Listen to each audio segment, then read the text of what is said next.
Buenos días a todas y a todos, bienvenidos y bienvenidas a esta 10ª versión del Foro Santiago 2041.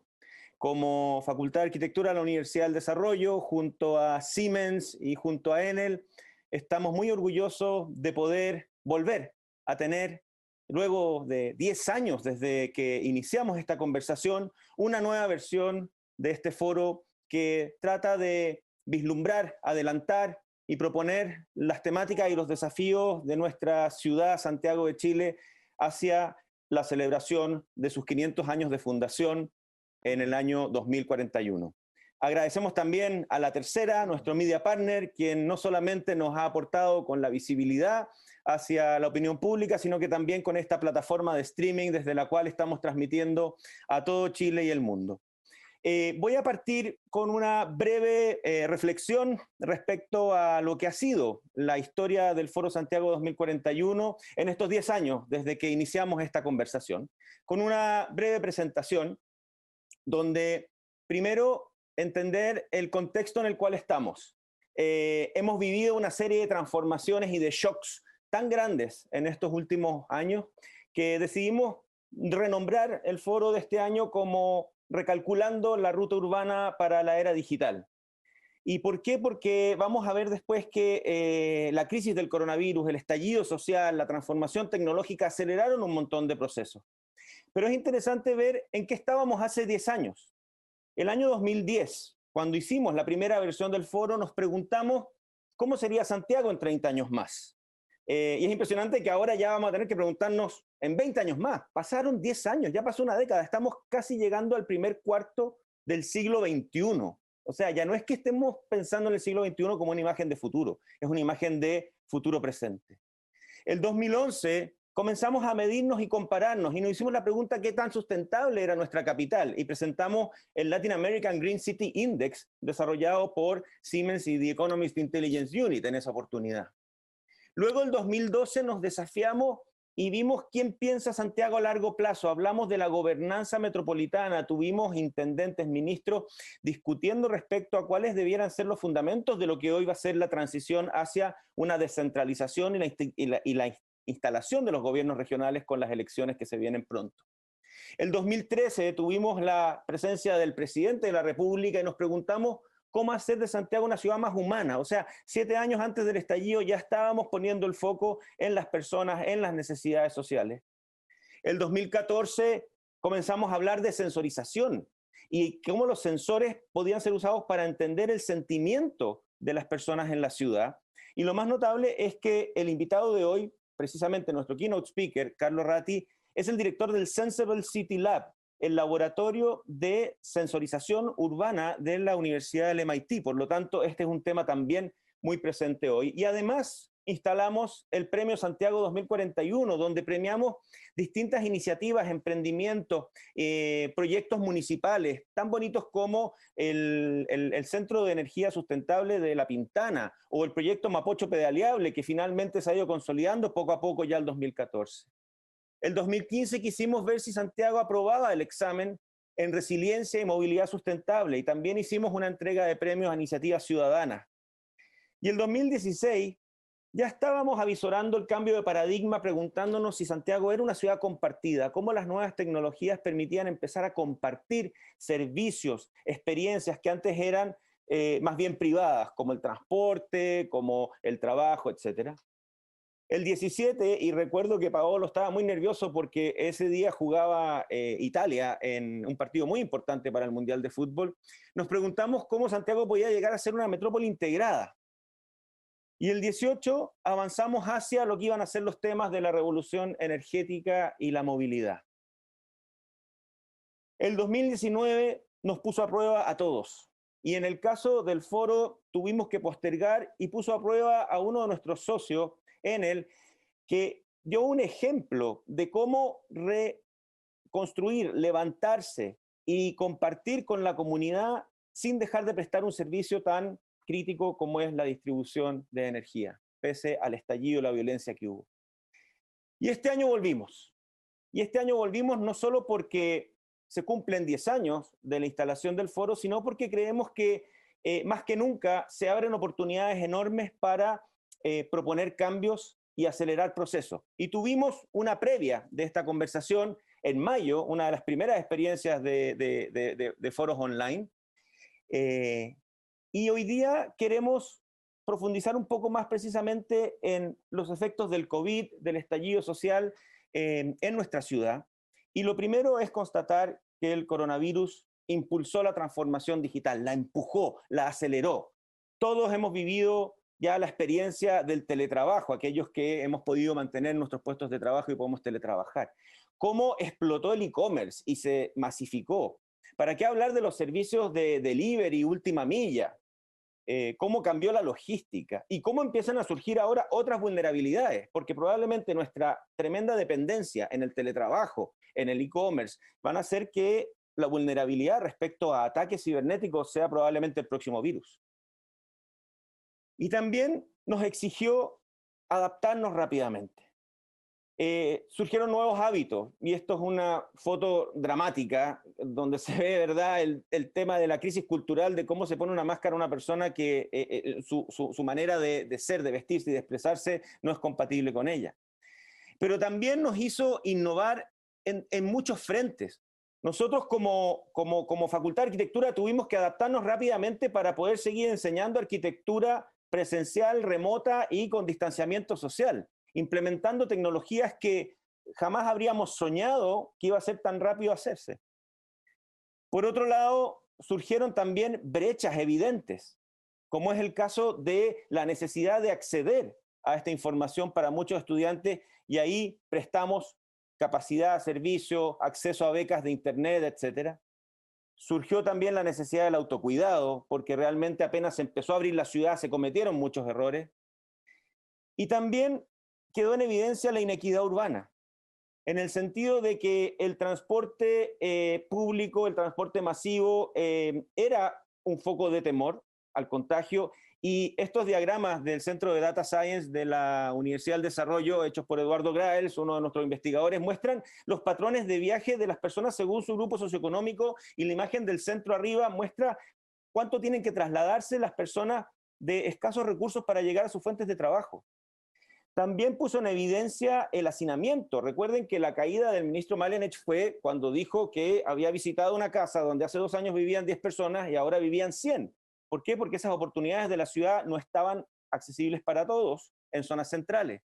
Se generó además una expulsión de familias que vivían de allegados por el temor al contagio, y aumentó en más de 20.000 las familias que viven en campamentos y tomas solamente en estos últimos 9 meses. Y también quedó en evidencia la relación entre vulnerabilidad y acceso a la salud. Y también el coronavirus nos permitió ver la importancia de la data y cómo la data convertida en información relevante para la toma de decisiones puede ser una herramienta potentísima.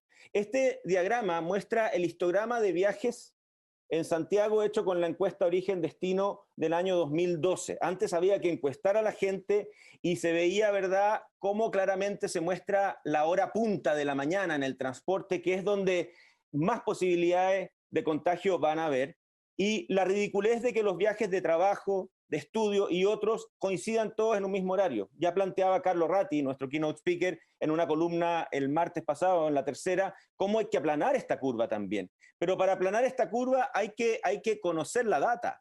Y hasta ahora solo se tenía data, y esta es una animación de Red Santiago del año 2016, de los orígenes y destinos, puntos naranjos orígenes, puntos verdes destinos, 7:45 de la mañana en Santiago. Miren ustedes cómo las periferias se activan temprano y comienzan a llegar la gente a los trabajos, a los centros de servicio en el centro de Santiago, en el eje de Las Condes a Apoquindo. Durante el mediodía se producen pequeños viajes, más bien a la hora de almuerzo, a hacer trámites, y luego vemos cómo hacia el final del día comienza a darse esta explosión de puntos naranjos en los centros de comercio y servicio, y se va dispersando la gente hacia las periferias.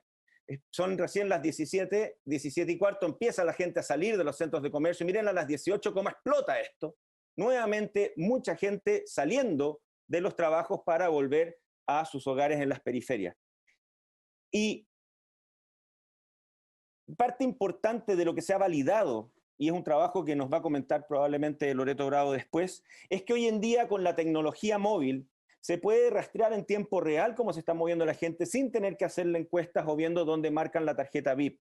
Y es lo que ha hecho que la data se ha convertido en algo que orienta la toma de decisiones, como es los estudios de movilidad del Centro de Data Science de la Universidad del Desarrollo, hechos por el equipo de Loreto y que llevaron a que la universidad participara en los planes de desconfinamiento orientando la toma de decisiones. También la data va a empezar a generar información respecto a emisiones, cómo va a cambiar la movilidad, cómo va a cambiar la demanda energética, cómo además vamos a poder reducir emisiones en la medida en que se van implementando sistemas de transporte sustentables y también cómo va a cambiar el empleo y los servicios que van a tener que empezar a llegar hacia las personas que están haciendo cuarentena en sus hogares porque no pueden salir ni siquiera de su barrio. Y otra cosa que es notable, que vamos a hablar probablemente hoy también, tiene que ver con el potencial de la llegada oficial del 5G y el Internet industrial de las cosas. Bien, ya estamos de regreso. Lamentamos las fallas técnicas. Justo estábamos hablando antes de tener que parar de lo expuestos que estábamos y lo dependientes que nos hacíamos de la tecnología y claramente, así como están los temas de transformación tecnológica, equidad territorial, movilidad, también los temas de ciberseguridad y resiliencia y redundancia de las capacidades técnicas van a ser muy importantes en el contexto de la ciudad post-coronavirus. A nuestro panel, el programa de hoy tiene una conversación de media hora hasta las 10:30 y luego vamos a tener a las 10:30 la charla de nuestro keynote speaker, Carlo Ratti. Pero antes de presentar a Carlo Ratti, queremos abrir la palabra y la conversación a nuestro distinguido panel. Quiero presentar primero a Paolo Palotti. Paolo Palotti es actualmente el gerente general de Enel Chile. Desde febrero del 2018 era gerente de Administración, Finanzas y Control para Enel Américas y desde septiembre de ese año pasó a ser CEO de Enel Chile y también Country Manager. Él es graduado de la Universidad del Estudi de Ancona en Ingeniería Electrónica y es una persona con vasta experiencia en temas de energía a nivel global. También tenemos con nosotros a Loreto Bravo. Loreto es ingeniera de la Universidad Católica de Chile, tiene un PhD en Ciencias de la Computación de la Universidad de Carleton en Canadá y también fue investigadora del grupo de base de datos de la Universidad de Edimburgo y profesora en la Universidad de Concepción. Y desde hace ya unos años es la directora del Instituto de Data Science de la Universidad del Desarrollo en alianza con Telefónica I+D. También es directora del Magíster de Data Science y del Diplomado de Transformación Digital de nuestra universidad. Loreto, bienvenida. Y last but not least, Eduardo Gorsch es CEO de Siemens Sudamérica, todo lo que es hispanoparlante. Brasil tiene otra gerencia. Y es ingeniero electrónico del Instituto Tecnológico de Buenos Aires, Executive MBA del IAE Business School y, tal como les decía, lidera en Siemens temáticas como el Internet de las Cosas, la ciberseguridad, inteligencia artificial y aplicaciones industriales en la nube. Para abrir la discusión y comenzar nuestra conversación, probablemente, Eduardo, sería interesante, a partir de esta pequeña falla técnica que tuvimos, pero al mismo tiempo de todo lo que yo expuse en la parte inicial de esta conversación, respecto a la capacidad de adaptarse, la importancia que ha tenido la tecnología en poder mantener los sistemas urbanos funcionando y los servicios públicos. ¿Cómo es tu aproximación a lo que se nos viene en una ciudad post-COVID, en un contexto además de transición energética y también, por qué no decirlo, política a partir de todo lo que se viene luego del estallido y el proceso constituyente? Muchas gracias, Pablo. Buenos días a todos. La verdad que Santiago sigue presentando pruebas de resiliencia, ¿no? Que por supuesto que como son pruebas tienen justamente sus efectos, ¿no? Este va a ser mi 5.º año en Santiago de la mitad de los 10 que ya pasaron desde que se empezó y sé que el foro empezó con un terremoto, ¿no? Así es. Que no lo mencionaste hoy, pero fue así. Y, y la verdad es que, bueno, lo más reciente que tenemos nos muestra la necesidad de esto. En realidad la tecnología ya está, después vamos a ver que también vienen mejoras significativas. El tema es cómo la usamos. Y yo creo que esa es justamente la conversación, ¿no? Cómo la usamos para bien. Los que ya la tenían implementada casi ni se notó los efectos del octubre del año pasado o del COVID de este año.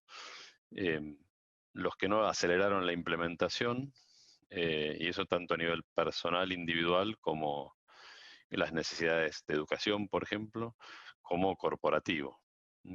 En términos de, bueno, de continuidad de las operaciones de energía, recién mencionamos el tema en particular de energía, puede hablar mucho más Paolo que yo, ellos realmente han demostrado qué es lo que se puede hacer en circunstancias extremísimas.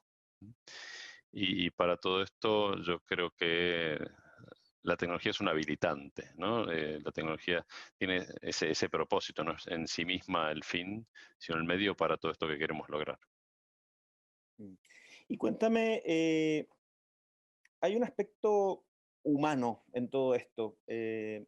Tú cuando conversábamos hace un par de días atrás, dabas mucha importancia a la pregunta del para qué toda esta tecnología. Mm. Eh, Sí, exactamente. El tema es el propósito, ¿no? Nosotros estamos muy activos en tecnología para la industria y para la infraestructura, eso incluye la movilidad. Y de hecho, a mí me tocó trabajar en el sector de movilidad en Siemens hace varios años, y el que me llevó a ese sector me dijo, mira, este es el lugar más lindo para trabajar, porque en realidad cuando le tenés que explicar en tu casa qué es lo que haces, y sí, bueno, yo ayudo a la gente a ir de un lugar a otro, sea por temas de trabajo, de educación, de esparcimiento. Eh, a veces explicar la automatización industrial no es tan glamoroso, pero el objetivo es el mismo, digamos, o explicar la automatización de los edificios, ¿no? Eh, es muy bueno ver cómo ya hace años, 3 o 4 años, y Carlo Ratti, de hecho, estaba hablando de cosas que hoy para nosotros son eh, novedosas, como poder moverse entre un edificio de forma saludable y sin afectar a otros compañeros, cómo administrar eso dentro del edificio. Y la verdad que cuando uno lee los artículos de 2017 es visionario, y yo creo que ni pensaba la situación en que estamos hoy. Por eso, cada cosita de tecnología que hagamos tiene que tener esa mirada, ¿no? De que siempre al final hay una persona. Oye, y en ese sentido, qué relevante es, yo recuerdo en uno de los foros tiempo atrás, el CEO de IBM dijo que la data iba a ser el petróleo del siglo XXI o el oro del siglo XXI, porque aquellos que pudieran convertirla en información iban a liderar. Y, y cuando tú hablas de lo reconfortante que era para ti trabajar en temas de movilidad, de cómo la gente se mueve, etcétera, qué impresionante ver cómo el trabajo de análisis de data, de procesamiento, de hacer las preguntas correctas, puede terminar eventualmente orientando la toma de decisiones de autoridades ante una crisis sanitaria para ver cómo se va moviendo y desconfinando la gente. Y en ese sentido, Loreto, quería preguntarte, ¿cómo fue para ustedes como Centro de Data Science, que estaban más bien preparando a la gente para la transformación tecnológica, que estaban haciendo algunas aplicaciones de cómo se movía la gente en la ciudad, en los centros comerciales, etcétera, y de repente aparece este país que grita, necesitamos luz, necesitamos que nos digan hacia dónde vamos, necesitamos saber cómo se mueve la gente, y esa data se convierte en información. ¿Cómo lo vieron ustedes? ¿Cómo enfrentaron este desafío desde el Centro de Data Science? Estás en mudo, Loreto. Ahí sí. Bueno, fue súper desafiante, pero a la vez muy interesante el darte cuenta que de verdad los datos eran el petróleo. Y los datos, yo agregaría el apellido oportunos. ¿ya? Porque nosotros tenemos acceso a datos y hace mucho, siempre hemos tenido acceso a datos, pero ahora la diferencia es que esta matriz origen-destino que tú nombrabas, que la última es del 2012, ahora podemos tenerla con 2 días de retraso calculada a partir de los datos de telefonía.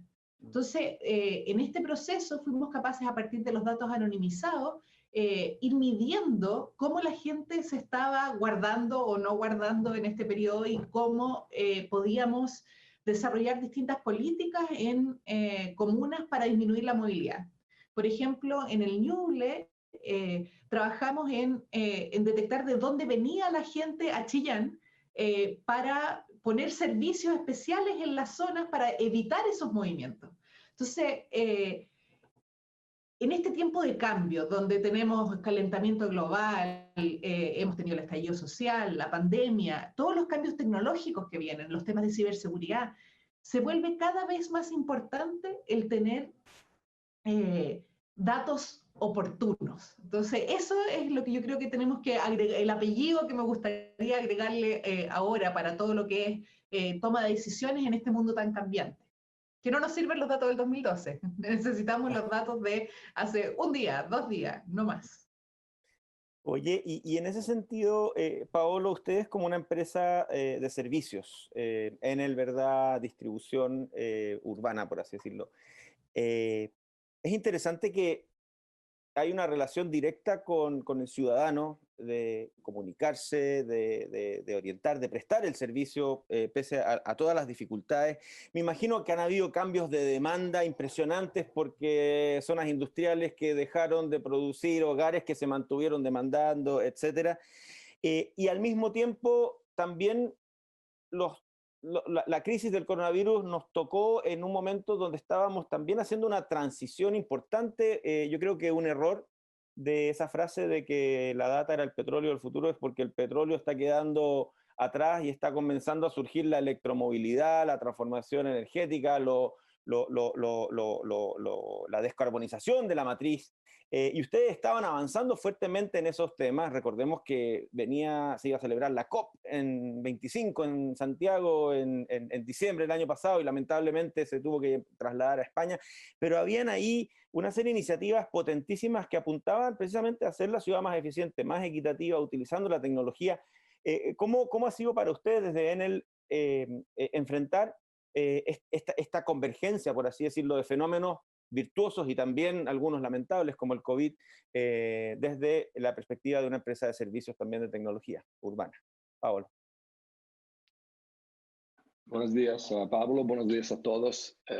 Sí, claro, este último año fue un año bastante complicado, pero no hemos parado de verdad a desarrollar lo que era el objetivo de la empresa, más que es un objetivo compartido porque el desarrollo, es parte del desarrollo del país. La transición energética de verdad es algo concreto en Chile, concreto porque Chile tiene todo el potencial para liderar este tipo de evolución, porque es una evolución concreta. Y también en una situación muy complicada como fue en los últimos años, un conjunto de estallido social, de pandemia. Hemos seguido desarrollando lo que es una trayectoria que yo no pienso nunca va a parar, porque como destacó bien Eduardo, hoy la tecnología es un habilitador, está impulsando, y la ciudad es un ecosistema hoy que tiene, por su lado, Santiago es un ejemplo muy claro, por su lado es culpable de una contaminación muy fuerte, porque claramente hay una concentración de ciudadanos, hay un consumo energético muy elevado, energético en todo lado. Un porcentaje muy alto del Producto Interno Bruto de un país se consuma, especialmente ahora cuando hay un concepto de megalópoli en las grandes ciudades. Hay una emisión de gas de efecto invernadero muy fuerte. Pero todo esto tiene potencialidad. Y lo estamos viendo en Santiago, lo estamos viendo en Chile. Descarbonización de la matriz. Hoy estamos impulsando siempre más el desarrollo de las renovables. Está saliendo de la generación a carbón. Al 2022 no tendremos ninguna unidad a carbón. y está impulsando un cambio nell'utilizzo de energía en las ciudades, la movilidad sostenible, la movilidad eléctrica, un uso siempre más profundo e inteligente de la electricidad, uno switch desde la leña a una utilidad a la electricidad. Son todos componentes que permiten impulsar lo que son los cambios que, en primer lugar, mejoran la vida de los ciudadanos, tienen un nivel de calidad más alto, permite un nivel de calidad más alto y tiene un impacto sobre la salud. Tu recorrido fue muy impactante porque hemos visto todo lo que está pasando y la velocidad de este cambiamiento. Y también la necesidad social, la necesidad de salud es algo que se puede impulsar también con un cambio de la matriz energética. Y esos cambios, tal como dices tú, Paolo, son tan dramáticos que no solo nos van a afectar en esta fase, por así decirlo, profiláctica, en que hemos tenido que ponernos máscaras, escudos, tener distanciamiento, rayar la cancha y adaptar nuestras ciudades para evitar el virus, sino que también cuando empiecen a venir transformaciones más estructurales. O sea, cómo el mercado laboral va a cambiar a partir del teletrabajo, cómo eventualmente esta megápolis de las grandes ciudades van a empezar a reconvertirse porque mucha capital humano va a regresar a ciudades intermedias o ciudades pequeñas, ya sea porque es su ciudad de origen o buscando mejor calidad de vida, manteniendo su trabajo en los grandes centros urbanos, cómo van a cambiar los horarios y los patrones de viaje, cómo vamos a readaptar los espacios físicos. Obviamente es todavía muy incierto y esa necesidad de adaptarse es crítica. Y en ese sentido, Loreto hablaba de cómo utilizando data anonimizada de los celulares se puede tener información para orientar la toma de decisiones en 2 días y no necesariamente cada 5 años. Y ahí, Eduardo, yo quería preguntarte qué tan expuestos estamos a un cibervirus masivo o pandémico como fue el coronavirus. Porque el coronavirus, nadie que yo sepa, o muy pocos, aparte del señor Bill Gates, que anduvo dando vueltas una TED de él, nadie nunca adelantó la amenaza que podía ser una pandemia y nos pilló a todos, digamos, desprevenidos. Y quería saber si eventualmente esta tremenda dependencia en data, en información, puede eventualmente caer en malas manos, puede eventualmente exponernos a una pandemia digital o tecnológica, peor tal vez incluso a la de la salud. ¿Cómo lo ven ustedes desde su experiencia en ciberseguridad? Mira, para nosotros siempre fue un tema crítico por el manejo de redes de comunicación industriales y de infraestructura, o lo que es digamos, toda la infraestructura tiene comunicaciones desde hace mucho tiempo. Y ahora se me ocurre el siguiente ejemplo. Si yo tenía antes una puerta para entrar al edificio de mi empresa, ahora tengo tantas puertas como empleados tengo trabajando en forma remota. Eh, y, y me quedo corto, porque en realidad tenemos los celulares, las notebooks, tablets, o sea, mucha gente tiene más de un dispositivo a través del cual interactúa con la empresa. Entonces, eso se multiplica, evidentemente, la vulnerabilidad hay que analizarla desde ese punto de vista, ¿no? Ahora también tenemos distribuida la vulnerabilidad. El concepto antiguo de mainframe, de que tengo todo cuidadito en un solo lugar y no lo comunico con nada, sino a través de un montón de firewalls, ahora se desparrama en toda la extensión de nuestra gente. Eso no es nuevo, porque ya teníamos eso, pero ahora sí masivamente. Y en ese sentido está la tecnología, por supuesto, el objetivo de tener cero, ¿cómo se llama esto? Ingreso no deseado. Ataques hay todos los días, en forma intencionada o no intencionada. Hay gente que simplemente está ahí viendo a ver, de repente si abre, es como el que vaya a ver, toca las puertas de un auto, de los autos en el estacionamiento de un mall, ¿no? Y seguramente encuentre una abierta, porque alguien se olvidó el auto abierto, y ni siquiera tiene que romper nada. Y las intencionadas, obviamente. Y también de cultura. depende muchísimo de nosotros, de cada uno de nosotros, qué hago yo, cómo me comporto, dónde hago clic, dónde no hago clic, o dónde me conecto. El concepto nosotros, más que teletrabajo, lo llamamos trabajar desde cualquier lado, porque esa es la idea. La empresa decidió que más allá de pandemias, estamos promoviendo 2 a 3 días promedio de trabajo fuera de la oficina. Obviamente esto no es posible para las personas que están en faenas o que hacen servicios específicos, ¿no? Eso es, siempre hay que tenerlo en cuenta. Y entonces esto sí nos lleva a un desafío gigantesco. Y eso se hace con cultura y con colaboración también. Esto lo quiero mencionar, esto tiene mucho que ver con hoy hay muchos ecosistemas de colaboración, en particular Charter of Trust está orientado a la ciberseguridad a nivel mundial. Acá en Chile también existe creo que se llama el Club de la Ciberseguridad, si no me equivoco, y ahí es donde se puede conversar esta situación. Yo creo que es clave el tema de la confianza, como dices tú, de la institucionalidad y también de tener protocolos de reacción ante eventuales ataques de hackers. Yo creo que la ciudadanía quedó muy sensibilizada, particularmente, por ejemplo, hace días atrás con el ciberataque al Banco Estado. Porque se dan cuenta que esto no es solamente algo que puede afectar a las grandes corporaciones, sino que los puede afectar a ellos con sus ahorros, con su dinero, y por lo tanto necesita ser una preocupación extendida. Y ahí es interesante entender también que hay muchos otros temas que tal vez no son tan urgentes como el coronavirus, la crisis económica, la crisis sanitaria, pero que también se pueden empezar a relevar y manejar y enfrentar desde la tecnología. Y Loreto, quería preguntarte a ti algo bien notable. El coronavirus puso en evidencia aquellos que podíamos teletrabajar y aquellos que teníamos acceso a las redes de aquellos que no.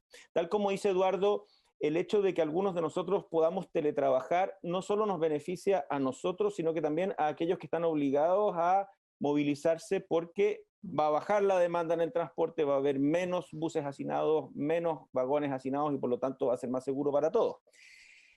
Pero ustedes hicieron un estudio en que hablaba también de cómo la tecnología puede detectar ciertas brechas de género en la provisión de ciertos servicios urbanos. Y quiero que nos cuentes un poco de eso, porque el coronavirus también condenó, por ejemplo, a muchos hogares monoparentales a estar obligados a quedarse con los niños y no poder ir a trabajar, perdieron empleo, etcétera, y entendiendo que cerca, creo que de 1/3 de los hogares en Chile son liderados por madres.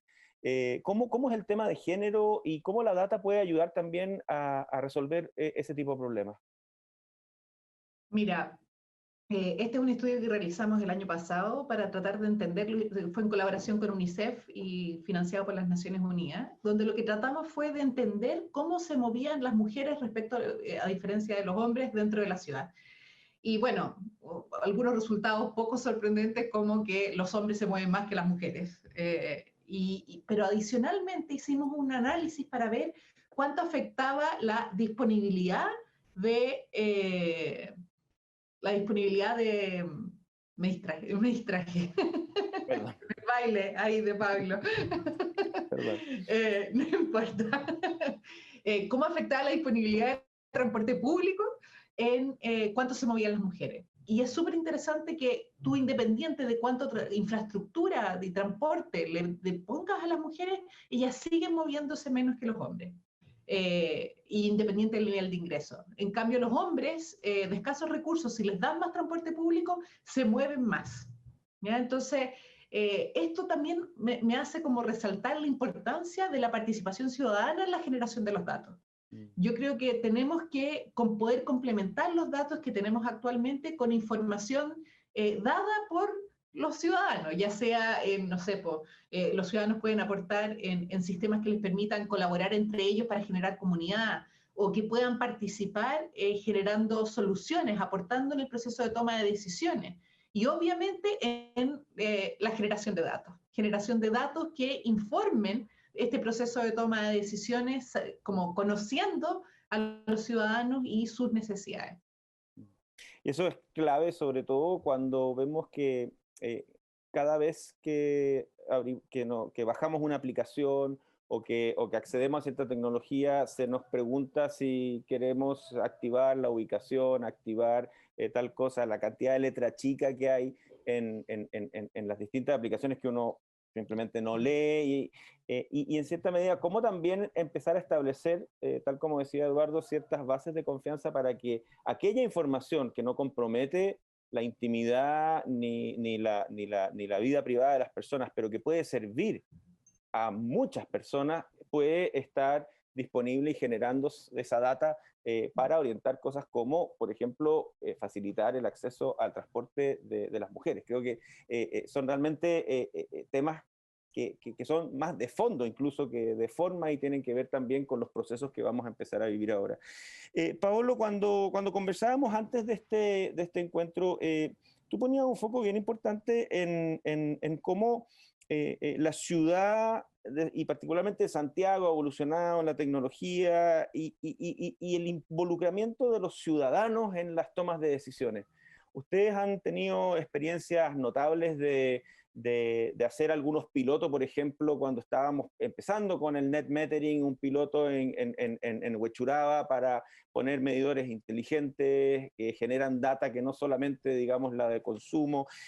Ustedes tienen un involucramiento y me consta, digamos, con las asociaciones de consumidores, etcétera, y también porque prestan un servicio básico como es la distribución de energía. ¿Cómo ves tú la relación del ciudadano y el cliente con las empresas en este contexto de por un lado, nuevas demandas sociales, pero al mismo tiempo también mayor dependencia de estos servicios y por lo tanto que tienen que confiar también en ustedes? ¿Cómo ha sido esa relación? ¿Cómo ha cambiado en este tiempo? Estás en mudo, Pablo, perdón. Este tipo de relación claramente ha tenido una evolución bastante rápida con lo que hemos vivido en los últimos años, porque claramente los switch en un mundo siempre más digital fue una necesidad, un impulso. Claramente el cliente hoy, más que el cliente, el ciudadano hoy es mucho más digital que hace un año. Ha tenido un trend de aprendimiento muy rápido. Y por otro lado, claramente la empresa necesita adaptarse y tomar esto como una oportunidad, porque claramente hay un nivel de servicio que puede cambiar, puede aumentar, mejorar con una relación más directa. Claro, hoy el cambiamiento fue bajo condiciones un poquito diferentes, pero la base de esta tecnología ya estaba y se puede impulsar aún más, porque la digitalización de la red, la capacidad de entregar siempre más servicios digitales, es una capacidad que Chile, Santiago, necesito decir tenía, porque hoy hemos tenido, por un lado, una aceleración de las necesidades de los clientes y ralentizar un proceso regulatorio que necesita habilitar este tipo de servicio. Esto es, vamos a decir, un poquito la situación que está viviendo Chile, porque tiene todo el recurso necesario, todo el recurso natural para impulsar la transición energética. Tenía una base regulatoria muy más allá de los otros países de la América Latina para desarrollar de verdad, de manera profunda.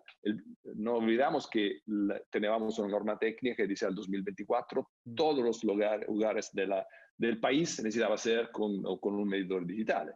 Entonces, esto digamos, transiciones que podía anticipar los beneficios a los clientes, entonces crear nuevos servicios, desarrollar nuevas formas de relaciones, claramente se ralentizó. Se ralentizó en un contexto claramente ahora aún más complicado, con la pandemia, con la crisis económica, pero la base está.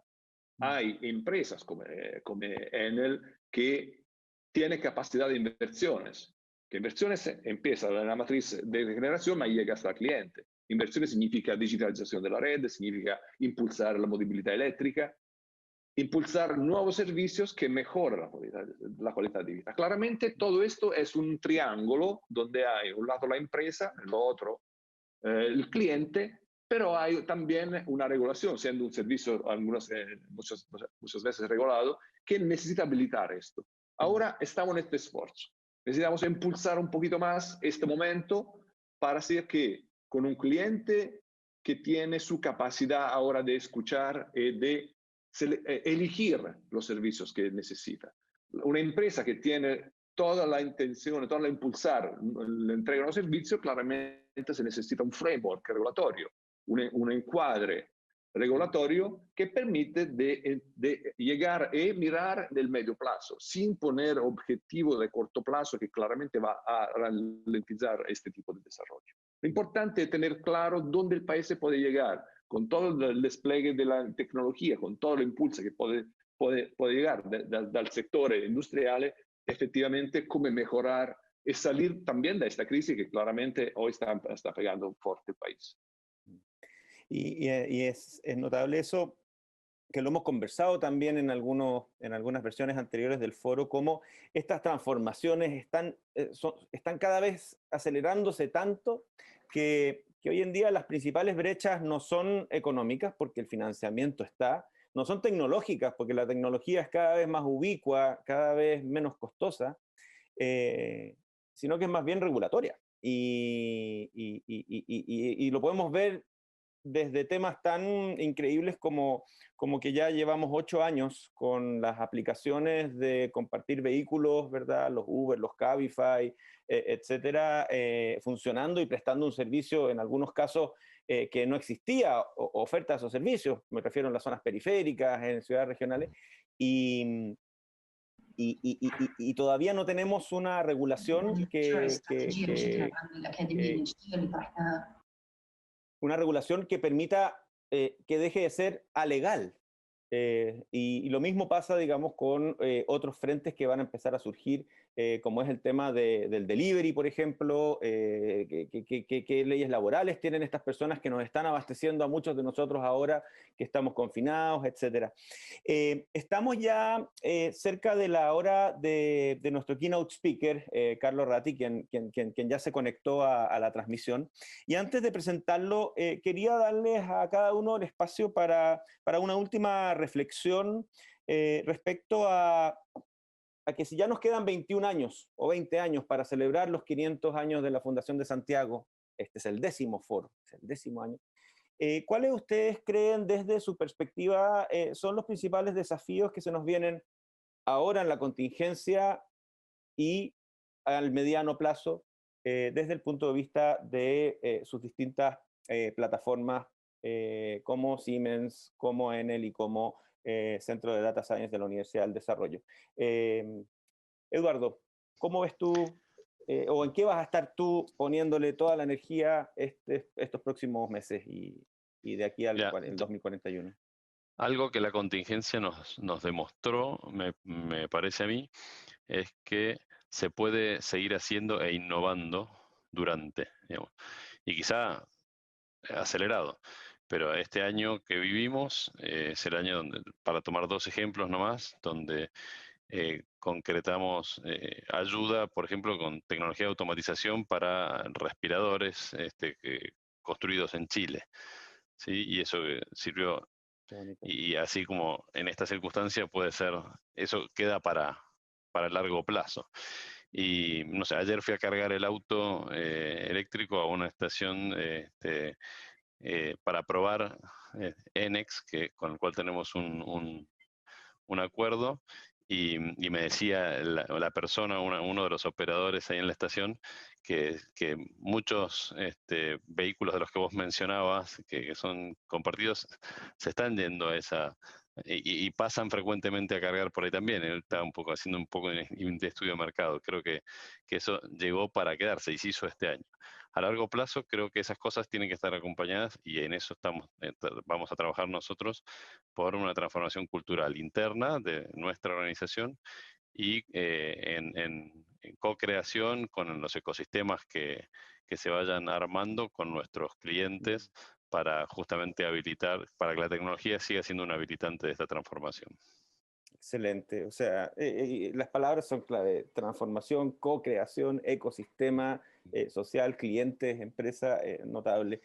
Loreto, ¿en qué van a estar ustedes ahora a partir de lo que fue esta experiencia este año y dónde van a poner el foco en Data Science, sobre todo pensando en la ciudad y Santiago? Yo creo que lo que es crítico es pensar en tener una infraestructura y gobernanza de datos que nos permita reaccionar rápido frente a las situaciones que vengan en el futuro.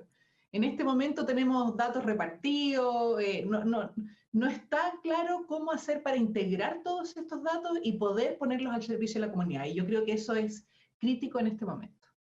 Uh-huh. Y ahí, claro, el valor de la universidad como tercer sector es clave, porque es puente de confianza, se puede experimentar y al mismo tiempo, ¿verdad? Colabora y une a los distintos actores.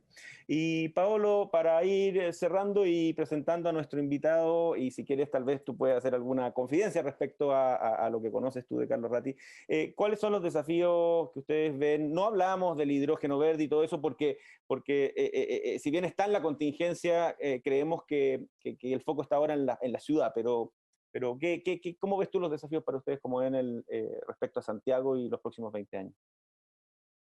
Más que desafío, un objetivo es seguir impulsando una transición energética justa que llegue de verdad al cliente.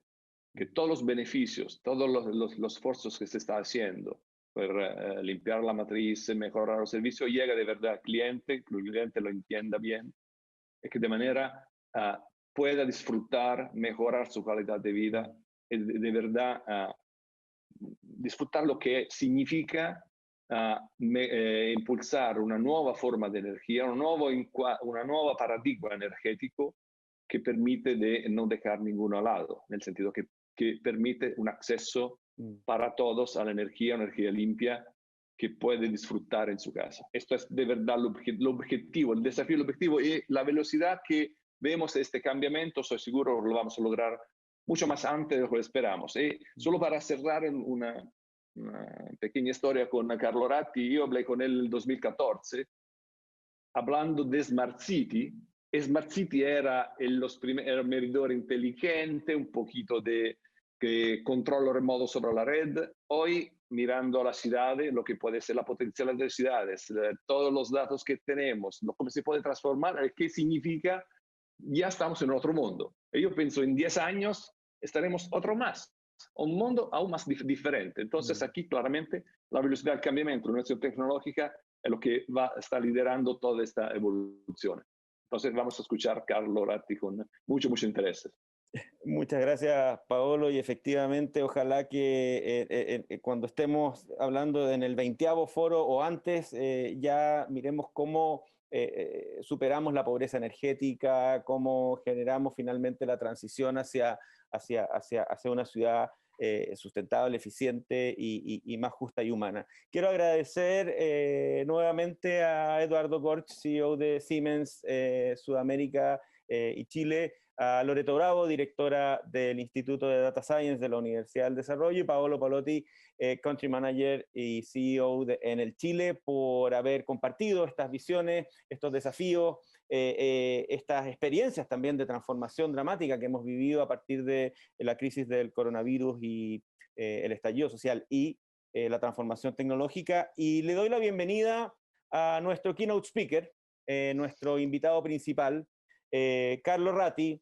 Es arquitecto, ingeniero, inventor, profesor, activista italiano que es docente del MIT, Massachusetts Institute of Technology en Estados Unidos, donde fundó y dirige el Sensible City Lab, el laboratorio de ciudades, de sensorización de ciudades, que es un grupo de investigación que explora precisamente cosas de las que estábamos hablando ahora, cómo las tecnologías están cambiando la forma de entender, diseñar y vivir la ciudad.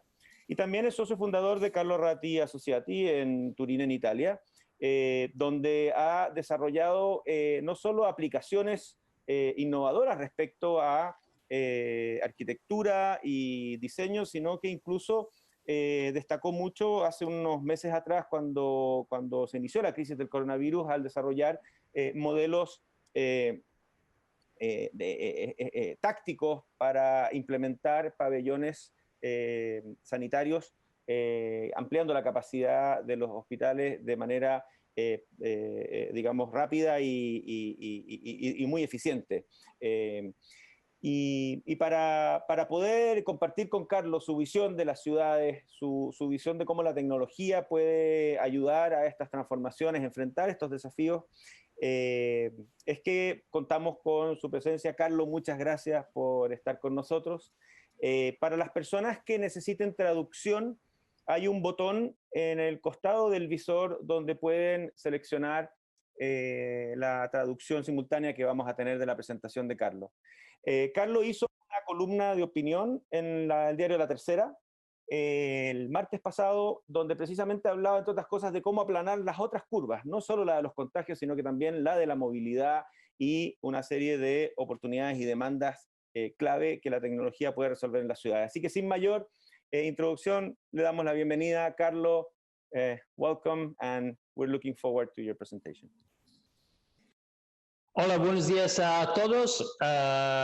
Voy a hablar inglés. I can speak Spanish, but not in a technical way, not for a presentation. So anyway, very good to be with you. To be honest, I was hoping to be with you in person. I'd love to, this is the best time of the year to be in Santiago, but I think that will have to wait until the end of COVID. So I'll share my presentation. Entonces les voy a And I'll keep compartir it mi quite short, presentación. so we can have more Es like a bastante discussion corta, all así together. que vamos a poder discutir Now, juntos, todos juntos después. Now, so let me just do full screen. Now, what I want to talk to you about is more broadly about natural and artificial. I will start with some of the things that were just mentioned about, what we discussed in La Tercera, in the op-ed Lo in que La Tercera discutimos a couple en of La days ago. Tercera, en But, esa columna que envié. An old dream of humanity En has todos been los sueños de to la start humanidad from the human side and se ha augment humans with technology. That's the whole con idea of el dominio cyborg. por This parte is humana de from la a few decades ago is tecnología. Donna Haraway, a well-known Donna cyber manifesto, but Haraway that's an old hace dream, muy how we can poco use technology to generó el augment us as cibermanifiesto. humans. Pero Now, lo que nos define somehow, como humanos es today, manejar esa that tecnología, y hoy en situation, the día hybrid esa situation between the natural and the artificial entre lo is natural y lo in great transformation, especially in our cities. Está In our cities, which retransformando was en mentioned nuestras just a ciudades. moment ago, our se lo cities mencionó are recién, becoming intelligent in cómo different nuestras ways. ciudades se están The haciendo world of the internet inteligentes and the world en of the city, distintas the physical maneras, city are converging. como The el internet is becoming y los Internet of Things, is requisitos de las producing ciudades están tons of data that we can use convergiendo, cómo in order se to run the producen city better, toneladas de to datos understand que it se better, pueden and estudiar to y design it analizar better. para diseñar And so mejor somehow, las respuestas de las ciudades. we've seen a lot in the Entonces, past en el decades and also pasado, centuries, this kind of vemos tendency que of se está moviendo hybridizing the esta natural with the tendencia desde artificial. lo natural By hacia lo the natural world and the artificial. artificial El world, mundo are natural y el very well mundo defined by artificial famous está book by muy Herbert bien Simon, definido The Science of por the Artificial. libros So, sobre we've looked ciencias at a y lot of sobre that, lo but today artificial. we can Pero also hoy go the other día way también around, podemos going from the ir artificial al world, revés, the world of desde lo our cities, of our artificial, buildings, of our desde factories, nuestras and trying to fábricas, hybridize it with the edificios y natural ciudades, world. para And llegar that al can mundo happen natural. in many Y different veamos lo que ways. está pasando de I maneras muy wanted to start from a very diferentes. old project, but it's related a Comencemos bit de to un what we proyecto discussed and bastante we wrote antiguo, in La Tercera, sobre el which I cual thank hablamos very en La much Tercera, en esta for, columna for que their enviamos. hospitality and their Y organization. agradezco por la So hospitalidad y this la was actually a project, one organización of the de La first projects Tercera. we did was back in 2006. So En now, el over 15 years 2006, ago. desde hace And this was 15 the años más o first time menos, ever that vimos we look at a big por city primera and vez en una analyze a gran lot of data in ciudad, real time to understand analizando los how datos the en city tiempo real y works. viendo cómo la ciudad And so that trabaja, hadn't been funciona. done yet at the time. Esto We exhibited this publicly at the Venice lo Biennale, big exhibimos exhibition about en una art and gran architecture in exhibición cities de in arte y Venice. It happens every arquitectura couple en of years. Venecia, And what en you la see here Bienal is de what we Venecia. set up was Y lo a que system to collect planteamos es huge amounts of que data in la Rome, ciudad especially data from puede cell phones recolectar un that had montón never de been done at the información time, desde los to celulares use en cell phone tiempo data to real understand, in real time how the city para works. ver We will cómo send all of that funciona to the una cloud. ciudad Well, en actually, tiempo real y subir esa 2006 it was información a kind la of nube. almacenando un montón de información allí y en tiempo real devolver esa información a la Bienal de Venecia para explicar lo que estaba ocurriendo en la ciudad. Les voy a mostrar aquí un momento de ese proyecto, que fue cuando Italia ganó la Copa del Mundo en fútbol. Este es el centro de la ciudad de Roma, ven el Coliseo, ven cómo se está moviendo y cómo se está llamando la gente, qué está pasando, y empieza el partido y nadie habla más. Luego viene el entretiempo, la gente se llama, el segundo tiempo y nadie se llama, y cuando termina con un gol de Zidane, miren lo que pasa, la ciudad, todo el mundo se mueve hacia el centro y celebra. Pero basado con estos puntos podemos ver que la ciudad se mueve. Esta es Lisboa, por ejemplo, y este proyecto lo hizo Pedro Cruz con el laboratorio de MIT respecto de Lisboa, y podemos mirar que la ciudad funciona como algo vivo, ya no es algo artificial. Usando GPS y celulares podemos tomar los datos y analizarlos. Aquí está lo mismo que estábamos viendo para hacer las ciudades más inteligentes. Los datos de los taxis en Nueva York. Mike Rupert tomó estos datos cuando fue alcalde en Nueva York. Se fija en el aeropuerto de Kennedy en Nueva York. Aquí está el aeropuerto abajo a la derecha.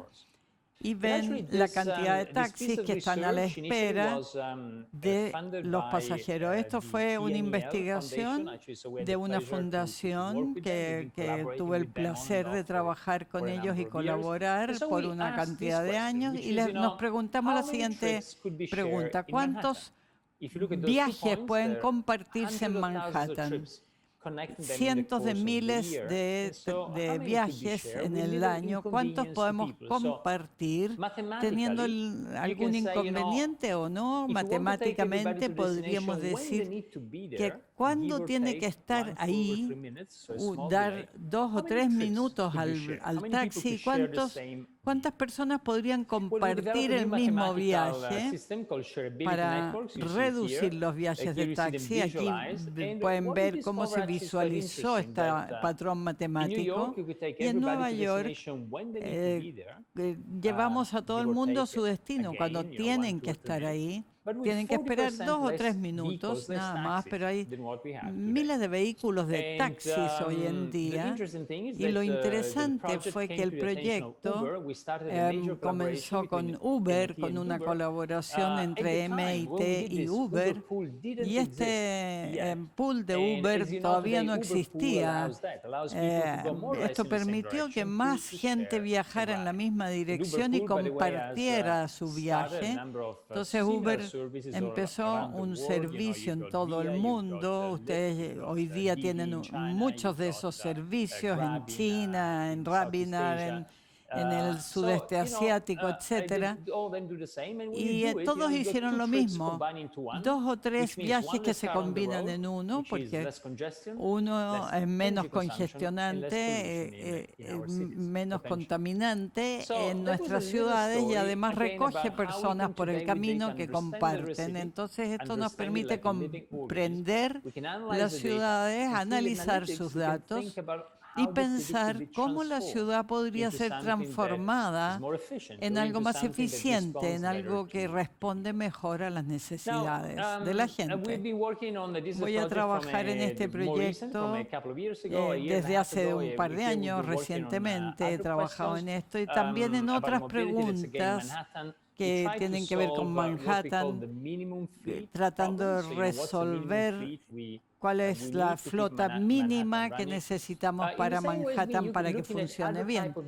Y otro tipo de datos para ciudades o edificios. En este caso, en este proyecto que vimos en MIT, es casi como una ciudad miniatura. MIT en Cambridge, Massachusetts, en Boston, está en el área metropolitana de Boston. Y no se trata de movilidad, sino del consumo de energía. ¿Dónde está la energía siendo consumida y dónde está la gente? Y no hay correlación entre ellos.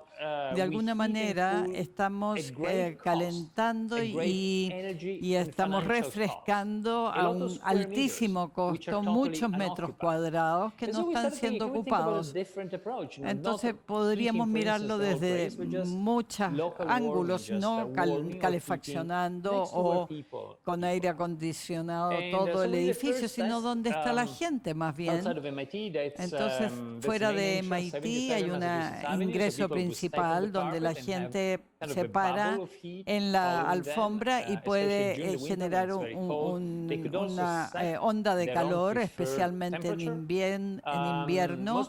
Todos prefieren que haya temperatura, que esté calentito, pero es el primer experimento que hicimos y de ahí, no sé si aquí han escuchado música, probablemente, pero hicimos esta instalación en la Bienal de Venecia hace un par de años y desarrollamos un sistema de manera más sofisticada que se llama Collimated, rayos, vigas infra que generan estos calor donde hay gente. Este fue el montaje con todo el equipo. Ahí lo está trabajando día y noche, ustedes lo pueden ver. Y hasta que llega un momento en que esto estaba en uso, se puso en uso y controlaba el clima de manera muy específica, la climatización. Los análisis se pueden hacer en forma extrema para mostrar el potencial en forma muy visible y aquí está lo que implementamos como el mismo sistema con burbujas de calefacción. También potencialmente tiene beneficios para el edificio, para hacer una vida de acuerdo a los organismos vivos que se están moviendo. Este es del Foundation Building, es una fundación dedicada de la familia Agnelli, italiana, que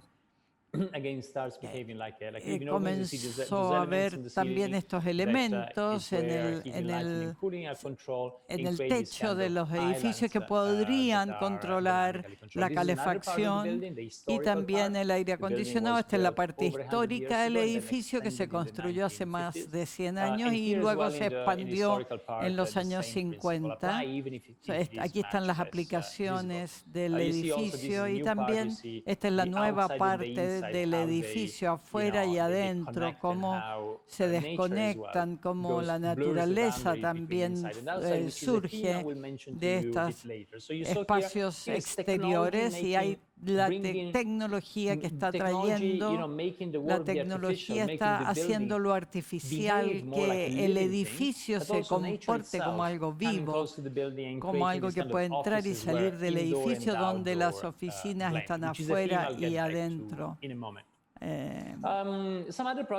Otro proyecto, este es otro proyecto que ganó un proyecto de arquitectura, que usamos un proyector desde el centro de la habitación y lo proyecta en 360 grados y anima el edificio. Entonces todos los servicios pueden iluminarse, todas las superficies pueden convertirse en superficies donde se proyecta y donde se le ponen imágenes con un sistema que les hace seguimiento. Y cuando todo se apaga, es un lugar muy fácil de habitar también. Tiene un proyector al medio y todas las superficies pueden convertirse en una superficie viviente, viva. Aquí vamos a un mundo más híbrido, digital y natural que se combina. Este es un proyecto para la exposición mundial, la última, y que se hizo en Milán, y tuvimos el privilegio de participar ahí, y un pabellón fue el futuro, sobre el futuro, y el otro fue sobre la New Holland, que fue sobre agricultura a gran escala en el mundo, muy interesante, sobre el mundo del futuro, cuando pensamos que cada tractor se convierte en un pequeño robot y que controla todo el sistema agrícola, como si estuvieras imprimiendo ese pedazo de tierra, como lo ven acá. Pueden decir que es muy interesante, pero ¿para qué quieres imprimir un pedazo de tierra? Si es que se preguntan sobre la agricultura en el siglo XX, era monocultivo. Pero no es lo que hace la naturaleza. La naturaleza no hace monocultivos. Usamos muchos pesticidas y químicos para el monocultivo, para mantener estos ecosistemas que no son muy resilientes. La resiliencia en la naturaleza es muy mixta y es de interacción entre muchas especies, pero cuando puedes controlar de una manera robótica con autos, con tractores, la forma donde vas a desarrollar agricultura, podrías retroceder y ir a algo bastante más similar a lo que hace la naturaleza. En nuestra competencia para el pabellón, les muestro un ejemplo de esto. La implementación, en este caso, se hizo por investigadores que vieron este campo. Imaginémoslo como dos momentos diferentes, con una carita que sonríe al medio. ¿Qué haría la naturaleza? Probablemente haría algo basado como en células. No sabemos exactamente la forma de estas células. Podemos imprimir cualquier tipo de patrón. Y miren lo que fue desarrollado con alta precisión de locación de los tractores, con las semillas que usamos en cada parte del campo. Y aquí están los resultados de la imagen que se ha convertido en un campo. Ven más en este video. Ven acá. No escuchan las voces ni el sonido, seguramente. Esto fue en 2013.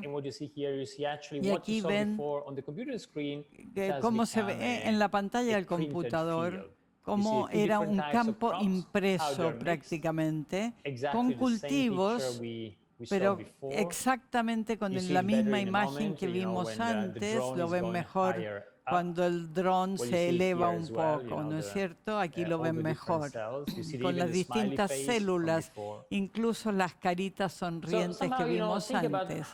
Entonces, fíjense cómo la tecnología permite ver lo natural y lo artificial interactuando. Aquí ven el campo con los dos cultivos. De esta manera también les voy a mostrar lo que hemos investigado en relación a nuestro trabajo en MIT. Y nuestra oficina de diseño está en Nueva York. También actuamos en Italia, pero básicamente estamos en Singapur también y estamos viendo cómo la naturaleza podría estar mucho más cercana a donde la gente trabaja.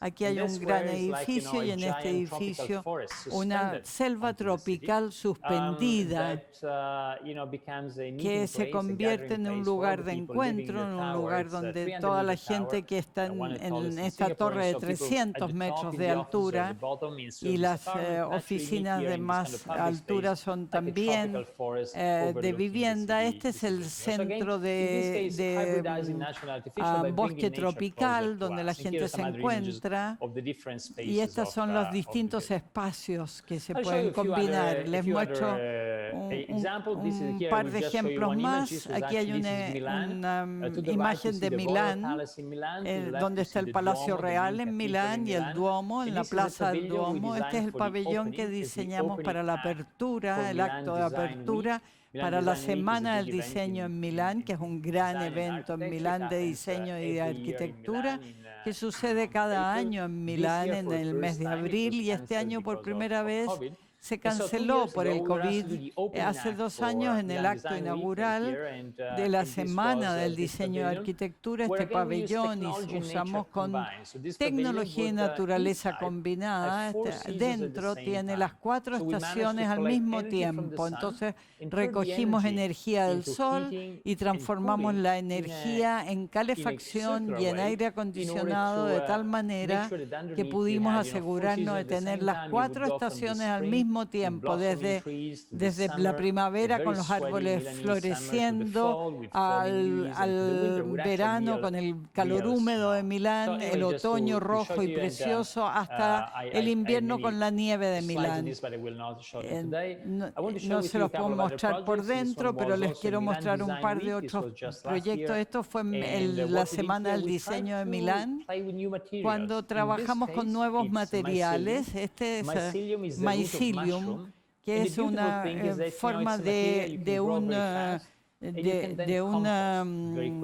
compost que sale, del que le salen hongos, y está ubicado en el centro de Milán. Se llama el Orto Botánico, el Huerto Botánico, el Jardín Botánico de Milán, uno de las gemas de los jardines más lindos que hay en la parte más antigua de la ciudad de Milán, y trabajamos básicamente haciendo crecer formas de arquitectura desde el piso en un par de semanas, y luego las volvimos a hacer compost cuando terminamos de usarlas. Entonces ven que es una arquitectura simplificada. No tuvimos suficiente tiempo para hacer una forma más compleja, pero es un tipo de molde que permite hacer ingeniería en forma certificada desde estos hongos como materiales de construcción, formas tipo Gaudí, que es una arquitectura catalana que nos permitió hacer estas formas invertidas. Cuando la das vuelta, se convierten en arcos que tienen una forma con una perfección en su compresión que permite mantenerlas en alto y que no caigan. Este tipo de arquitectura simple surge desde el piso, y luego cuando la terminas de usar se convierte en compost, y es una estructura hecha de mycelio que se puede usar durante muchos kilómetros para definir arquitecturas de este modo. Hoy en día se convirtieron en compost, y probablemente ese compost está nutriendo árboles y plantas actualmente. Así que en cientos de años que hemos evolucionado, podemos crear diseños que hagan estructuras impresionantes y que se levantan desde el piso, crean estructuras maravillosas como árboles, y cuando ya no se las necesita, vuelven a la tierra y vuelven a integrarse a la naturaleza. Lo que estamos tratando de hacer es aprender de la naturaleza cómo se pueden hacer circulares cada vez más nuestras ciudades. Aquí está como la gente los veía, como en el medio del jardín botánico habían crecido estos hongos que daban formas a la arquitectura que quisimos planificar. Y también hay un par de otras imágenes. Esto es el pabellón italiano en la Feria Mundial de Kuwait, con arquitecturas circulares. En Dubái ustedes pueden ver 3 botes, 3 barcos que llegaron y se convirtieron estos barcos se transformaron en el techo del pabellón, fueron para navegar por el mundo, por el planeta, pero se transformaron al llegar en el techo del pabellón, aprovechando esta circularidad como concepto arquitectónico, como un espacio evidente que siempre sigue viviendo, incluso después de la exhibición. Y quiero terminar explicando este pabellón olímpico, de las Olimpiadas en general, que son muy interesantes. Las Olimpiadas son muy interesantes porque obligan a ir un poco más allá. Es como una ciudad instantánea que hay que construir por ese momento. Es como un festival gigante que tienes que construirlo para 3 o 6 meses. Si es que fuera un tiempo más largo, son 6 meses. Y aquí aparece la posibilidad de los experimentos en la tecnología, en los materiales, en lo que queremos mostrar. Y corre los límites un poquito. Es un poquito como si quiero tener una analogía, como un hombre pájaro, como haces algo y luego desaparece, la exposición desaparece también. Las Olimpiadas es lo mismo. Hicimos en el 2008 una exposición en España, algo diferente en Milán. En cambio, fue algo con agua y el alcalde de la ciudad de Zaragoza vino a vernos, y nos dijo qué podríamos hacer para mostrar cómo podemos controlar el agua de mejor manera. Entonces pensamos en un espacio público que tuviera estas bombas y que se abrieran y cerraran los controles de acuerdo a un control artificial con materiales naturales, pero control artificial, de manera de establecer sistemas de control. Y si es que puedes, si te acercas a esta pared de agua, la pared te deja entrar y se hace a un lado el agua. Entonces, cuando fuimos a verlo, aquí está el pabellón, se fijan, pueden verlo. Todas las paredes están hechas de agua y todas las puertas y ventanas, cuando te acercas, se termina el agua. Entonces, y según la cantidad de gente que se acerca, se detiene el flujo del agua. Y es arquitectónico en todo sentido. El techo está construido con una débil capa de agua, suave capa de agua, que la puedes ver cuando subes, y el techo se desplaza y puede darte más o menos espacio, puede bajar, y toda la arquitectura desaparece. Esperando que no haya nadie bajo ella, esperando que no aplaste a nadie. Entonces, en este caso hicimos un video, le mostramos el video y quisimos construirlo, pero 6 meses justo antes de la exposición, el Time Magazine nos dijo que era la mejor invención, la clasificó como la mejor invención del año, y se vieron con la necesidad de construirlo, pero luego alguien fue a la estación, perdió el tren porque estaba capturado por este muro de agua. ¿Qué estaba pasando? Aquí lo vemos en píxeles, con píxeles digitales, y los píxeles hacen que sea la luz la que crea el muro, y todo el sistema lo creamos y lo probamos en el edificio. Y lo que pasó una noche fue que todos los sensores que detectaban a la gente dejaron de funcionar, y esa noche dijimos, ¿qué pasó? El edificio continúa funcionando, pero no responde más a la gente. Y sí, lo que hicimos fue llevar a miles de niños, los niños gritando, moviéndose, fueron al pabellón a jugar un nuevo juego, que fue tratar que el pabellón interactuara y ellos saltaran sin mojarse. Hicimos ese juego, que fue muy importante como lección para nosotros, porque nos mostró cómo los arquitectos siempre usan lo que diseñan, pero hay realidades humanas, y cuando trabajas con lo artificial y lo natural y los límites entre ellos. Hay cosas más inteligentes que tienen que responder a esta convergencia, que son más importantes que los temas humanos que siempre nos sorprenden, y en este caso también nos sorprendimos. Esto era lo que quería compartir con ustedes en términos de nuestra exploración, en lo que estamos haciendo en MIT, lo que hacemos en nuestra oficina, la convergencia entre lo artificial y lo natural usando tecnologías digitales y inteligencia artificial, pero conectada con lo natural. Y quiero terminar con una pequeña historia, con un pequeño pensamiento, idea, porque sé que hay muchos estudiantes que nos están siguiendo en esto, y para nosotros los estudiantes están teniendo muchas dificultades, los de MIT por el COVID, les cuesta encontrar trabajo por muchas cosas que han quedado congeladas, y quiero terminar con esta idea, esta pequeña historia que les puede dar alguna esperanza a los estudiantes que nos están escuchando. Y tiene relación con este hombre. Este hombre era muy conocido en el siglo XX. Su nombre fue Luis Barragán. Era un arquitecto mexicano, Luis Barragán, muy conocido.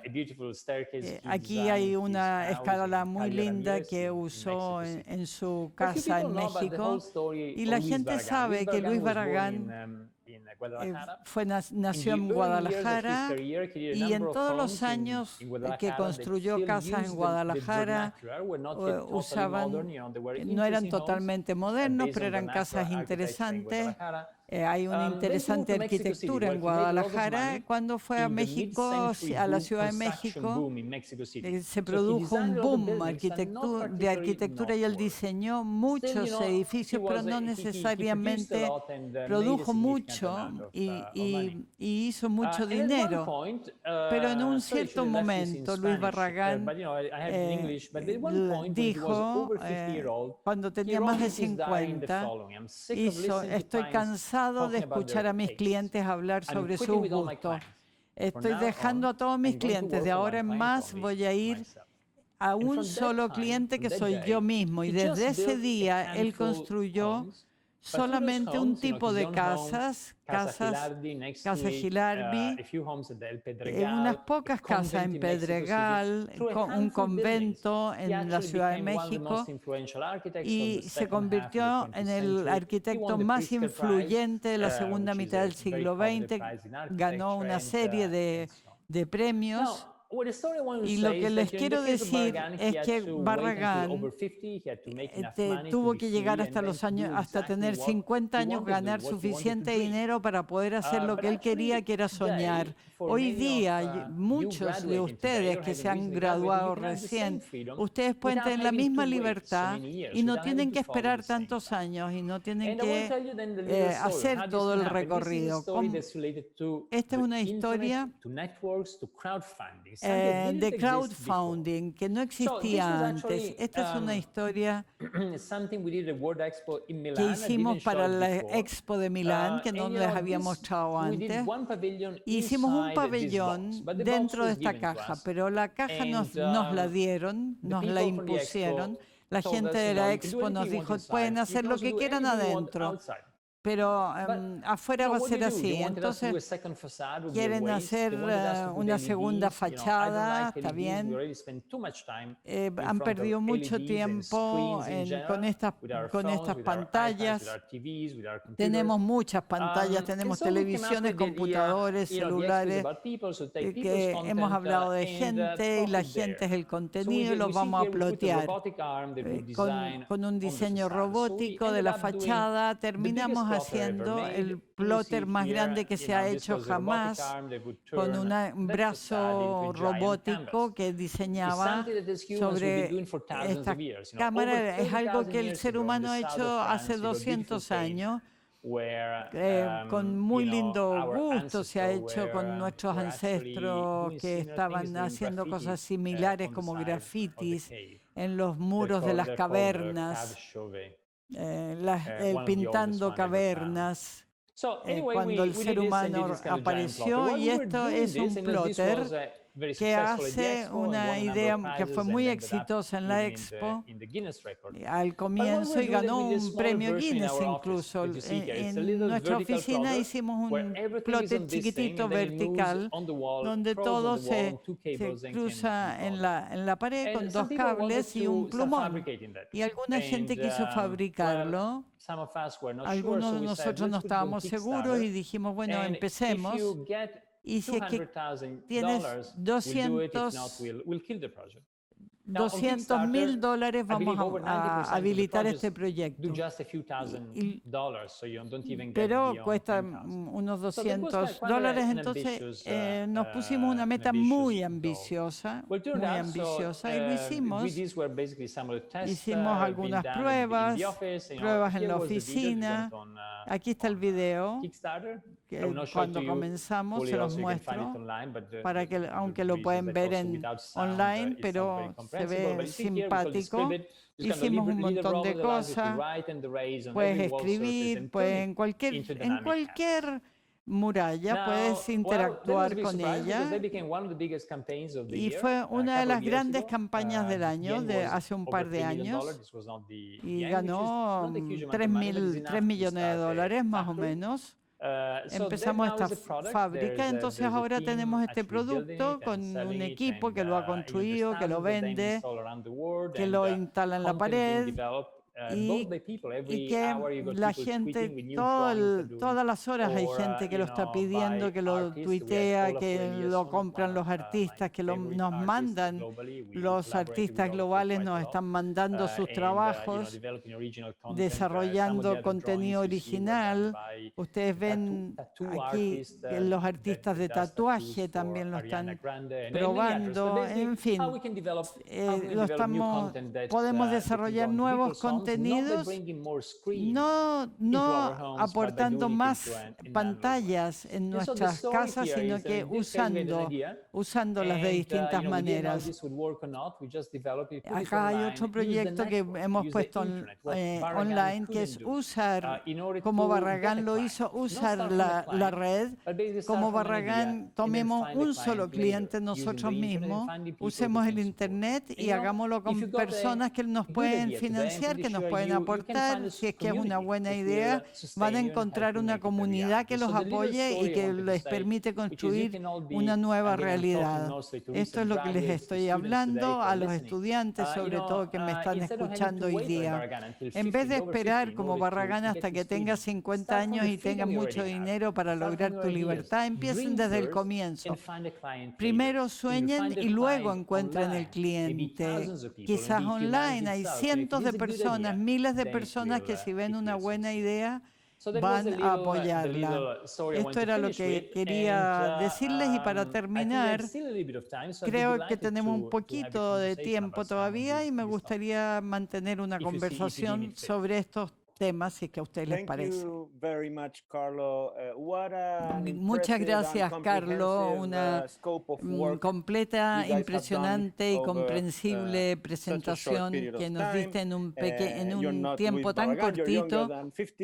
Tú no eres tan grande, eres como Barragán, tienes 50 ya y vas a poder seguir trabajando bastante con tu laboratorio de sensorización urbana. Antes de meternos en algunos temas, me gustaría profundizar contigo respecto a la presentación, porque me pregunto qué pasa con el proyecto CARE. Ustedes respondieron a la emergencia de COVID diseñando también un montable y flexible, adaptativo set de habitaciones para aumentar la capacidad de los hospitales que atienden a pacientes con COVID. cómo ese proyecto se relaciona con lo que has estado haciendo y nos muestras en la mezcla de tecnología y diseño. Una de las cosas que está conectado con esto, probablemente con el último punto, con lo que hace a cuando tienes una idea y luego sale en una forma colaborativa con otra gente. Acá estamos hablando de hace 6 meses en el medio de la pandemia, el comienzo de la pandemia en todo el planeta. Estamos desesperados, necesitamos cada vez más hospitales. Estoy buscando imágenes mientras hablamos.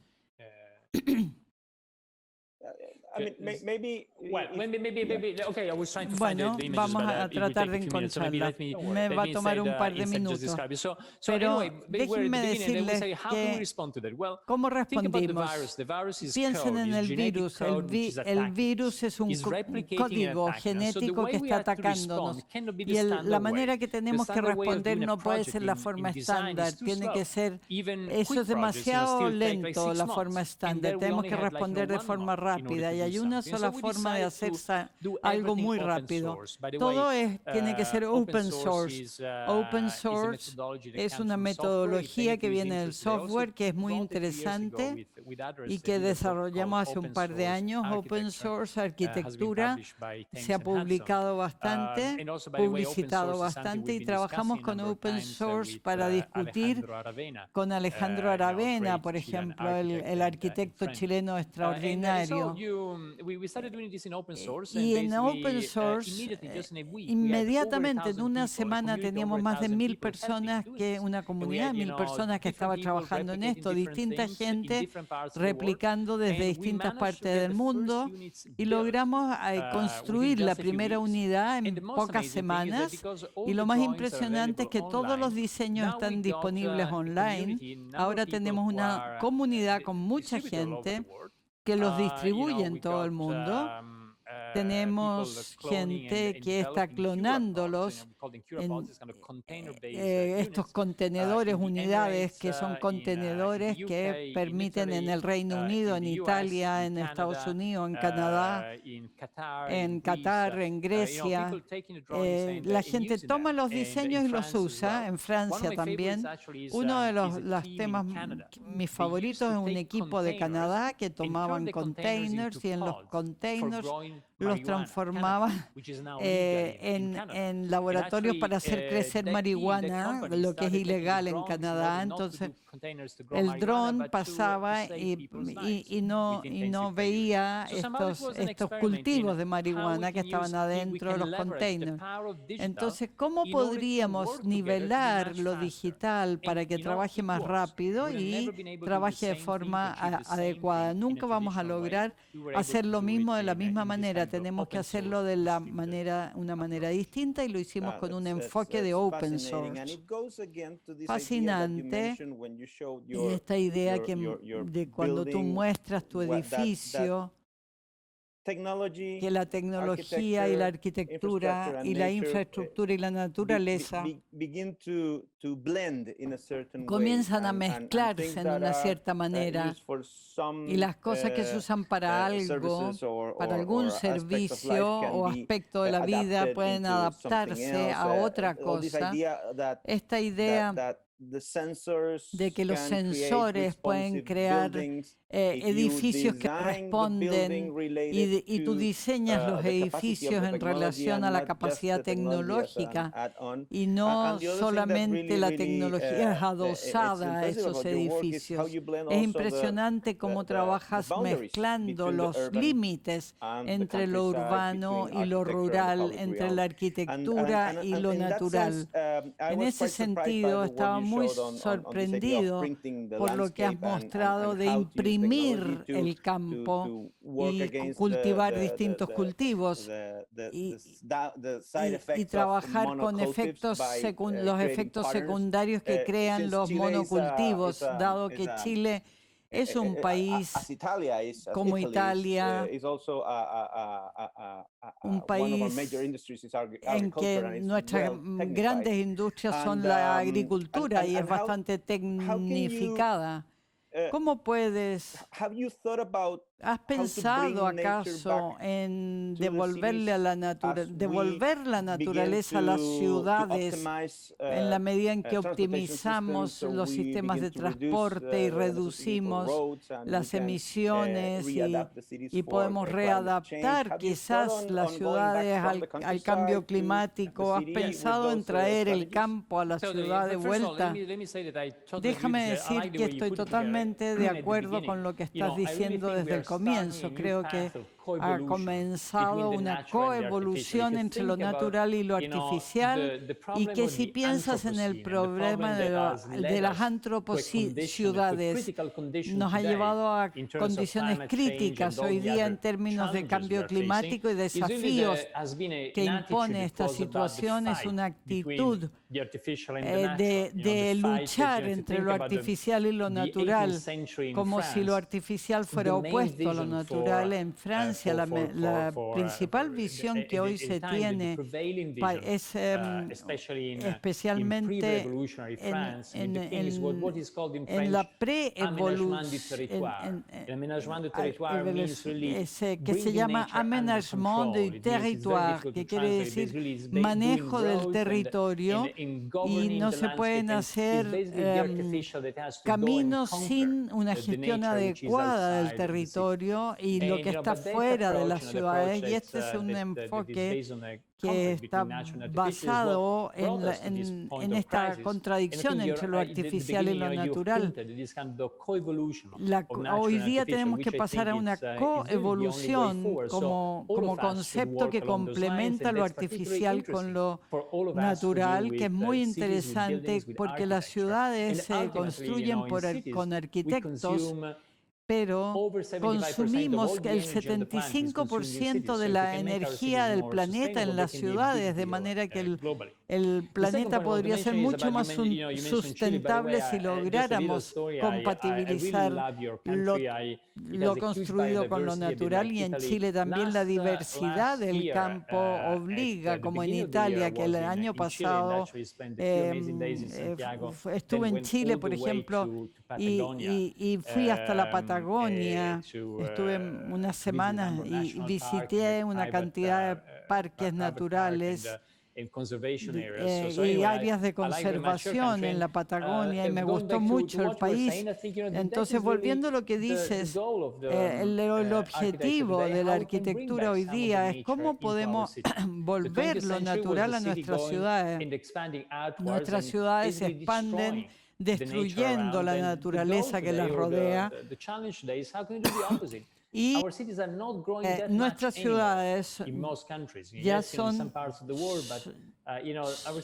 en muchas partes del mundo, están siendo grandes espacios que debiéramos devolver a la naturaleza. En París se están haciendo muchos proyectos de este tipo y no podríamos cultivar todas las verduras que necesitamos dentro de nuestra ciudad. Pero algo muy importante desde muchos puntos de vista, mis colegas lo dicen, es la biofilia, que es la sensación que tenemos en la naturaleza, donde nos sentimos mucho mejor. En Milán, con la Fundación Prada, hemos tenido todas unas viñas que suben por los edificios y que estamos construyendo en Milán. No los puedes reproducir, no es lo mismo, no son los mismos vinos que producen en Colchagua, pero son algunos pedacitos de lo que hay fuera de la ciudad, dentro de la ciudad, para hacerlas más vivibles y más agradables. Muchas gracias, Carlos. Cuando nos relata sobre la importancia de las ciudades como forma de trabajar respecto al cambio climático y consumir y producir energía de otro modo, de maneras más compatibles con la crisis ambiental. ¿Cómo ven el rol de compañías como Enel o Siemens, que han cambiado su enfoque que no están construyendo máquinas o buses o trenes, no están simplemente generando y distribuyendo energía, pero han expandido sus objetivos para adaptar las ciudades en la transición energética, decarbonización, transformación tecnológica, en el contexto no solo de expandir sus negocios, sino también cuando tenemos un llamado mundial para justicia social y un nuevo pacto social, como es en el caso de Chile, que tenemos una discusión constitucional. No te quiero llevar al campo de lo político, pero ¿cómo ves la innovación, la tecnología y las compañías como estas, Enel y Siemens, en este enfoque holístico? Sí, lo conozco, creo que es muy importante. Cuando quieres cambios, el problema con la ciudad es muy complejo y necesitas cambiar el sistema y con un enfoque holístico. En enero pasado estaba en un foro en el que, en una mesa coordinada por el CEO de Enel, Francesco Strachey, y él estaba hablando sobre algunos puntos del mundo, Santiago también, me parece, en que algunos de los CEO y algunos ministros de distintos países estaban discutiendo sobre cómo tomamos la ciudad y juntos podemos activar cambios en los sistemas urbanos, y no con esta fragmentación del sistema, sino que con un enfoque sistémico para generar los cambios que se necesitan actualmente. Creo que Enel ha hecho una cantidad de cambios muy interesantes últimamente, transformando la empresa misma para poder empalmar con las necesidades que el cambio climático están requiriendo, especialmente en lo que hace a energías renovables y al desarrollo de energías renovables. Y las energías que van siendo distribuidas con un enfoque sistémico, como PPPs, como partners, como gente que está comprometida con este sistema de alianzas entre lo público y lo privado. Y tenemos que pensar en ciudades inteligentes y ciudades que tienen la energía que puede contribuir a un enfoque sistémico que nos provea de energías limpias. Sí, este es un enfoque sistémico que está llegando a romper los límites entre las distintas disciplinas y llevándonos a trabajar en equipos de multipropósitos entre muchas disciplinas. Antes de cerrar, porque sé que tienes que irte en un par de minutos, he notado, y estoy muy contento,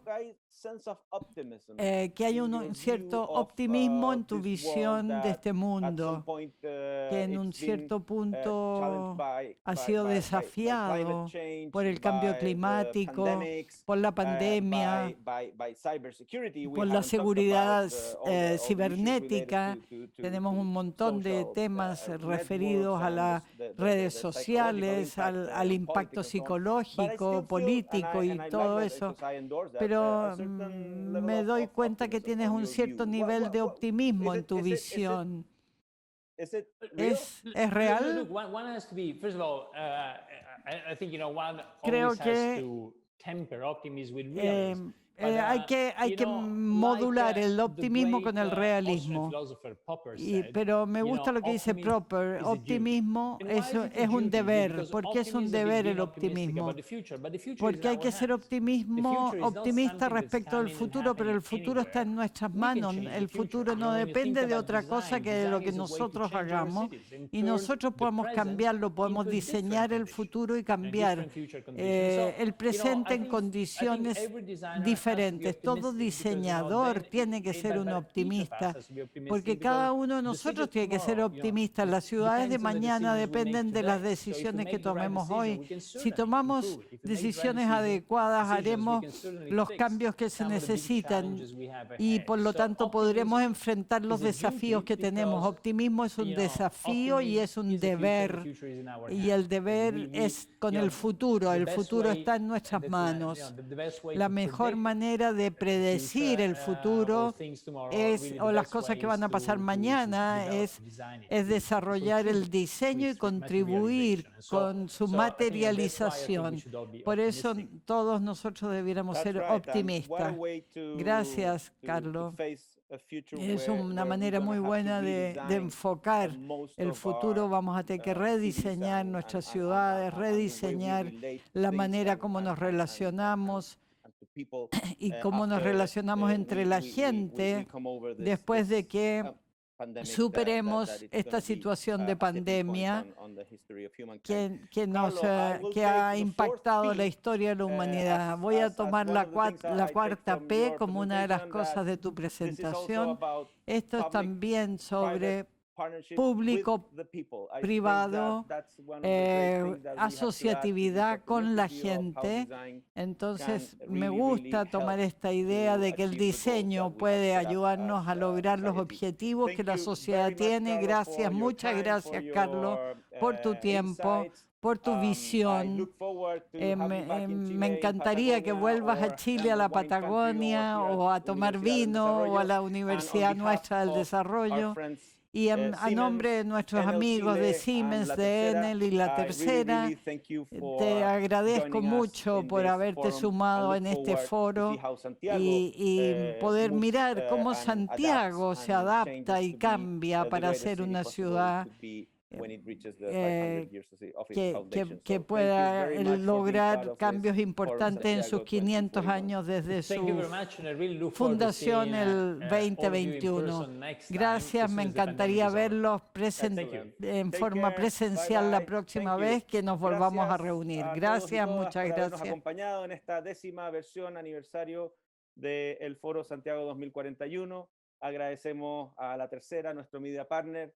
Agradecemos también a Eduardo Gorch de Siemens Chile, a Paolo Palotti de Enel Chile y Loreto Bravo del Centro de Data Science de la Universidad del Desarrollo por habernos acompañado en esta conversación sobre los desafíos de Santiago hacia el año 2041. Muchas gracias, cuídense y nos vemos el próximo año.